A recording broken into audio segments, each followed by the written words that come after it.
Ce qu'il y a de continuellement étonnant avec la gauche, c'est sa capacité à toujours repousser les limites de la nullité.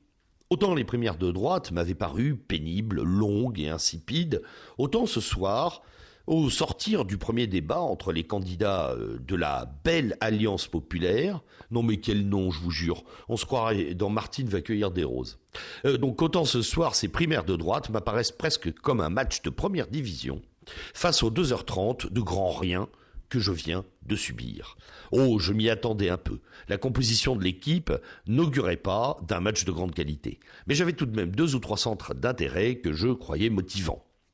D'abord, le père Payon, l'ayatollah laïcard illuminé, duquel j'espérais quelques sorties au moins aussi lourdes et grotesques que sa dernière mise en parallèle entre le sort des juifs en 40 et celui des musulmans dans la France d'aujourd'hui. Ensuite, Valls, qui depuis quelques semaines boite et bat à gauche. Je me demandais combien de temps il allait pouvoir continuer à jouer cette partition schizophrénique.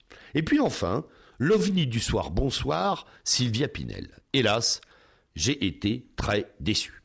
Sylvia Pinel restera un mystère, mon poisson rouge ayant plus d'idées politiques qu'elle. Payon est resté linéaire, donc inintéressant. Je note quand même un Benamias parfaitement satellisé, donc marrant. Il me rappelle un peu Sinoc dans les Goonies, les plus vieux comprendront. Ah si, important, Valls est revenu à droite. Ouf, droit dans ses bottes. Pour un peu, on le perdait. Et puis, il n'y a pas eu d'ailleurs de tout sauf Valls. Je pensais que ça aurait lieu, mais plusieurs candidats ont défendu le bilan de François Hollande. François Hollande qui doit être d'ailleurs le seul Français heureux ce soir, même s'il a été peu cité. Non mais quelle blague. Intensité zéro. Même pas un coup bas, alors qu'il y avait sacrément matière, avec ces 5 dernières années de chaos. Un volet économique d'une vacuité abyssale, qui démontre bien qu'il n'y a plus aucune idée dans ce marigot. Pour le reste, on a surtout la sensation que certains pourraient aller chez Mélenchon et d'autres chez Macron. Cela nous épargnerait ce numéro de clown triste d'ailleurs. Et puis, toujours cette impression de l'horizontalisation des profils, de platitude infinie, déjà ressentie à la primaire de droite. Pendant ce temps-là, Mélenchon annonce avoir ses 500 signatures et déclare jouer avec des hologrammes lors de son prochain meeting. Probablement d'ailleurs grâce aux 8 millions de prêts qu'il a obtenus des banques qu'il déteste tant.